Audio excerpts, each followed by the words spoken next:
তিনটি জায়গায় আপনার স্ত্রীকে কখনো একা ছাড়বেন না। নিজের স্ত্রীকে তিনটি জায়গায় কখনো একা ছাড়বেন না, তাহলে কঠিন বিপদে পড়ে যাবেন। এটা আলী রাদিয়াল্লাহু তাআলা আনহু আমাদেরকে মেসেজ দিয়েছেন। এক ব্যক্তি আলী রাদিয়াল্লাহু তাআলা আনহুর কাছে এসে বললেন, হে আলী রাদিয়াল্লাহু তাআলা আনহু, আমি কিভাবে আমার স্ত্রীর হক আদায় করতে পারি, কিভাবে আমার স্ত্রী আমাকে ভালোবাসবে, কিভাবে কি করলে আমার স্ত্রী আমাকে খুব পছন্দ করবে এবং সবসময় আমার খেদমত করবে। আলী রাদিয়াল্লাহু তাআলা আনহু বললেন যে তুমি তিনটি কাজ কখনোই করবে না। আল্লাহ রাসূল সাল্লাল্লাহু আলাইহি সাল্লামের মাধ্যমে আলী রাদিয়াল্লাহু তাআলা আনহু এই তিনটি মেসেজ আমাদেরকে দিলেন যে কখনো নিজের স্ত্রীকে একা ছাড়বে না।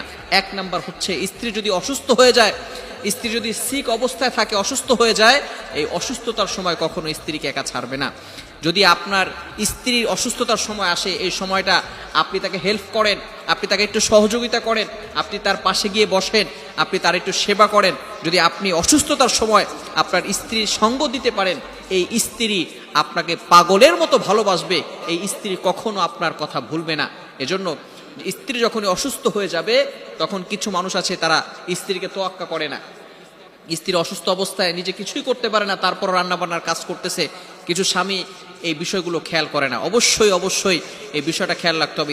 স্ত্রী যদি অসুস্থ হয়ে যায়, অসুস্থতার সময় স্ত্রীর পাশে গিয়ে দাঁড়াতে হবে, স্ত্রীকে হেল্প করতে হবে, সাহায্য করতে হবে, সহযোগিতা করতে হবে।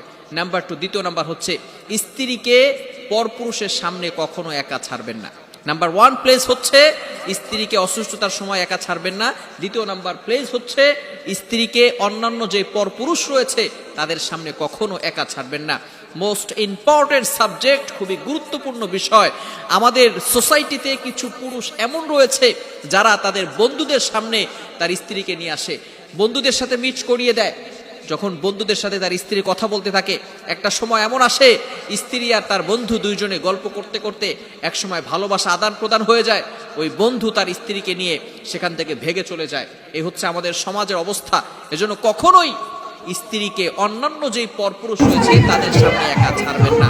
এবং তৃতীয় নাম্বার হচ্ছে, খুবই গুরুত্বপূর্ণ বিষয়, আপনার স্ত্রীর যদি মান সম্মান কখনো কমে যায়, যেখানে দেখা যাচ্ছে আপনার স্ত্রীকে কেউ ক্রিটিসাইজ করছে, তুচ্ছ তাচ্ছিল্য করছে, সেখানে আপনি আপনার স্ত্রীর সামনে গিয়ে ঢাল হয়ে দাঁড়াবেন এবং আপনার স্ত্রীর ইজ্জতকে আপনি হেফাজত করবেন। সম্মানকে আপনি বাড়াতে কখনো পিছপা হবেন না।